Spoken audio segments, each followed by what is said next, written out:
Now, I was planning on making a different video covering the various characters in Secret of the Mimic, and where they came from and what happened to them in the future.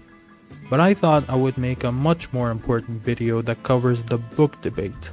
Because ever since Secret of the Mimic released, I have seen various opinions on the books that I just don't really agree with, and so I wanted to give my own 2 cents on this topic and explain to you why the books are still important and why it should not be ignored when trying to solve FNAF's story. And I think this video will help you guys understand more on why the books are still important and how I'll use the books in my future theories. So if you have been a FNAF theorist for a while, or maybe just recently, you probably heard the words Stitch Line or Tails games being floated around. Basically, the Stitch Line theory proposes that the Stitch Rate stingers at the end of every Frights book and the various stories connected to them are in the same timeline as the games. Similarly, Tails games is the theory that all of the tales from the Pizzaplex books are in continuity with the game's timeline. These theories grew in popularity over the years, especially Tails games, because ever since Ruin, we got a lot of stuff from Tails be implemented into the games. One of the big ones being of course the Mimic. Before the release of Secret of the Mimic, I was very confident of both of these theories being true, and I thought Secret of the Mimic would finally settle the debate. Well, now the game came out, and at least I was half right. The game did settle the debate, but it basically debunked the whole idea of Tails games. The big reason why is because in Tails, we got a story called The Mimic, which was basically telling us the origin of the Endo, but Secret of the Mimic basically told its own story of Mimic's origins and changed a lot of important things in the short story.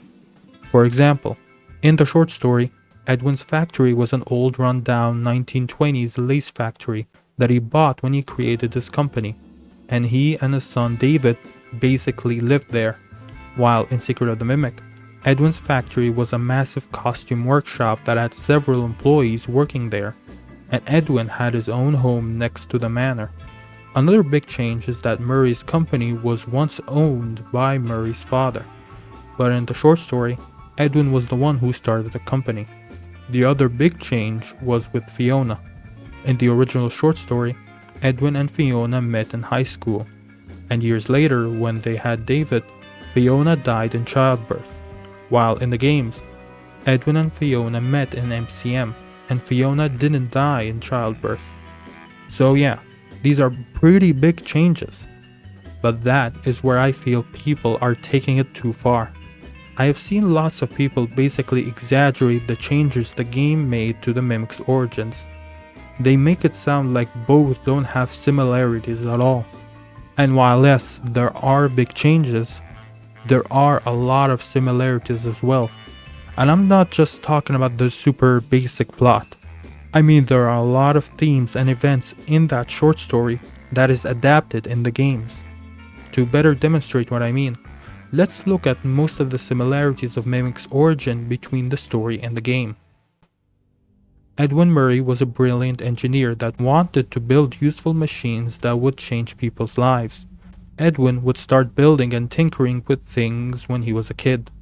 Edwin's first patent was a robotic vacuum cleaner, which became a large success and made his company very successful. However, his inventions wouldn't have the longevity that he and the customers had expected, so a lot of customers returned the product. Now flash forward 2 years later, Edwin's wife Fiona had died when David was very young, and Edwin had to basically raise him on his own in his factory. Edwin would buy David his favorite white tiger toy, and then his ball, and Edwin would build him a slide. However, because Edwin was very busy with the project for Fazbears, he couldn't take care of David at the same time, so he builds the Mimic and writes the Mimic 1 program. This endoskeleton was designed to mimic the things around it and keep David busy while Edwin worked. This would prove very effective, and Edwin made good progress on his work for Fazbears, which was building the Fazbear Band, as well as making a dog and alligator animatronic.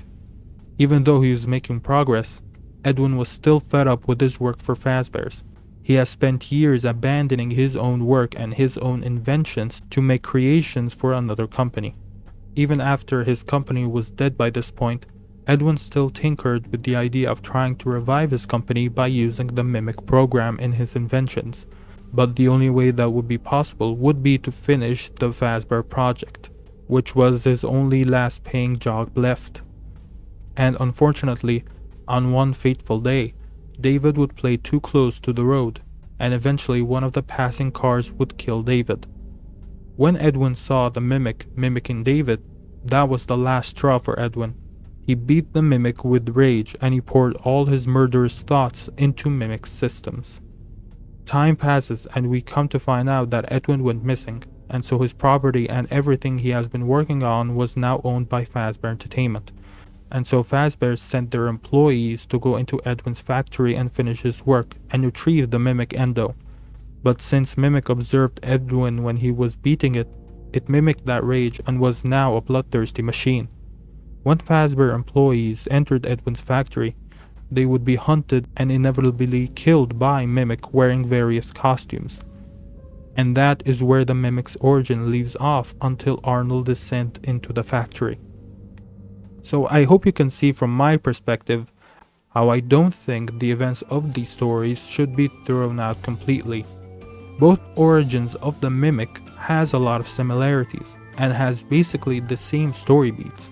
Yes, there are big differences, I am not denying that, but you can't deny that there are a lot of similar plot threads and themes. The big changes with Fiona, Edwin's company, and the whole M1 and M2 thing was more so changed so it can be fleshed out even more and have a much bigger story than a simple 50 to 60 page story. From my perspective, these stories can still help us fill in the gaps of the story that aren't explored or just briefly mentioned in the games. That goes as well for the Storyteller. Something that I heavily disagree with is when it comes to Edwin's fate. Like I explained in my last video, a lot of people think that Edwin died in his office when M2 left him for dead, but as I already explained, I don't think he died. To summarize quickly, we never hear Edwin die in the log, and we never see his body anywhere in his home, which is noteworthy because we see several dead bodies in MCM. So why isn't Edwin's body there? And what's the point in F10's message to Edwin if Edwin was dead? The fact that Steelwall kept it vague tells me that he's still alive. But my other big reason is because of the Storyteller, where Edwin is still alive up until the Pizzaplex era. But I'm already hearing you asking how can we trust the Storyteller if the Mimic story was changed. But like I said, Secret of the Mimic follows a lot of the same basic plot and same story beats as the Mimic short story. So the same could be said for the Storyteller, which has Edwin as the main player. In fact, Secret of the Mimic actually ties better with the Storyteller more than the original short story. Remember before the game released, I made a couple of videos predicting how Secret of the Mimic's story would go. And a big part of those videos is how there is a lot of things mentioned in the Storyteller that we never see happen in any of the other Tale stories. If you remember, Edwin in the Mimic story had little to no money, and he wasn't even able to put David in kindergarten. However, in Storyteller, Edwin had a large salary because of his buyout agreement with Fazbear's, and he was able to travel the whole world for 30 years before returning to Fazbear's. So where did that money come from? Since we know MCM was a large and successful business back in the day, I think it's safe to assume Edwin had enough money to run away. Moreover, Edwin having a large salary and a spot in the board of directors ties in with Afton offering Edwin to be the lead engineer after Fazbear's buys Edwin's property. Edwin in the Storyteller also all of a sudden cares about Fazbear Entertainment and the brand. He cared about it enough to oppose Mr. Burroughs firing the creative team and replacing it with AI, while in the Mimic story, Edwin hated what he was doing for Fazbear's and it wasn't the thing he wanted to do. However, if we tie in Secret of the Mimic, we understand why Edwin would care about the characters, because he himself owned a workshop dedicated to making characters and animatronics and making stories. More on this topic, When the board of directors decided to build the Storyteller, Edwin felt a sense of deja vu. We never found out in the Mimic story why he felt that way, but with Secret of the Mimic, we most likely know now why. Because the whole concept of the Storyteller was made by Edwin in MCM in the form of the Stage Manager. The Stage Manager software was used to make TV shows without the need for a cast or crew. You simply input the desired character names, location, and genre, and the Stage Manager will write the story of your show for you. Even MCM sold story templates if a writer couldn't think about what the show could be about. The Stage Manager also doesn't require any puppeteers, actors, or directors. You can progress the story yourself by shooting the targets. So basically, this is a 70s version of the Storyteller. Edwin feeling deja vu could be because Mr. Burroughs reminded Edwin of his younger self and how he thought about this automated storytelling idea. But now that Edwin is older and more wiser, he knows that a software like that could be dangerous, even more so tying one device to the whole facility, like what he did with M1 and MCM. The Stage Manager being an early version of the Storyteller could also tie in with how Secret of the Mimic has a lot of instances of rhyming the past with the present. So what if the Stage Manager was another instance of that idea via the Storyteller? Maybe the reason the Storyteller wanted to look like the White Tiger specifically is because in the secret ending we used the tiger plush to tell Mimic a bedtime story, hence the Storyteller. Another instance of the Storyteller connecting to Secret of the Mimic is Edwin's fear of the White Tiger character. See, when Edwin discovered that the Storyteller looked like David's tiger plush, he started freaking out and almost had a meltdown. He even feared that the tiger was gonna jump up and attack. In the Mimic story, there was nothing indicating that Edwin would be scared of the White Tiger. But now that we have Secret of the Mimic, we could potentially answer this mystery with the tiger ghost down in the tunnels. Edwin could have encountered the White Tiger character, and that is why he was afraid of him in the Storyteller. In one of the mails, we hear that Edwin wanted to clear out the tunnels and destroy everything that was down there. The workers didn't know why Edwin wanted to get rid of the old equipment, and when someone tells Edwin that someone wanted to buy the old equipment, Edwin fires them on the spot. So Edwin clearly wanted to destroy everything down there with no questions asked. What other reason does Edwin have to clear out the tunnels unless he saw the White Tiger ghost? Maybe like Fiona, Edwin tried to see if David was somehow haunting the tunnels, but when he found Tiger, he decided to clear everything down there and closed off the area. Now, of course, I can't ignore the problems the Storyteller has if we just assume it's in the game's timeline. First, Fiona still dies in childbirth, and second is that the Storyteller uses the Mimic 1 code, but we know that Mimic 1 eventually becomes F10, so maybe the program is actually running on M2. While I can't deny the Fiona thing, the Storyteller using the M1 code is still possible, but that will have to be a separate video on its own. But let's just assume for the moment that it is inconsistent. Again, I am not denying there are issues, and these inconsistencies can't be ignored. But what I'm getting at here is that the basic story of the Storyteller can still happen in the game's timeline, and basically has to happen in the game's timeline, because in the short story, it shows us how the Pizzaplex was infected with the Mimic 1 program, and it also explains why the animatronics act as more exaggerated versions of themselves like we see in Security Breach. I think the overall themes and story beats that happens in the Storyteller, heck, in all of the storybooks, happen in the game's timeline. These books, I think, should be used to fill in the missing gaps of the story until a game covers it. Because whether you like it or not, these books really help us solve the story. Because of Tales, we found out that Gregory is patient 46. Because of Tales, we found out the Mimic was made by a man named Edwin Murray.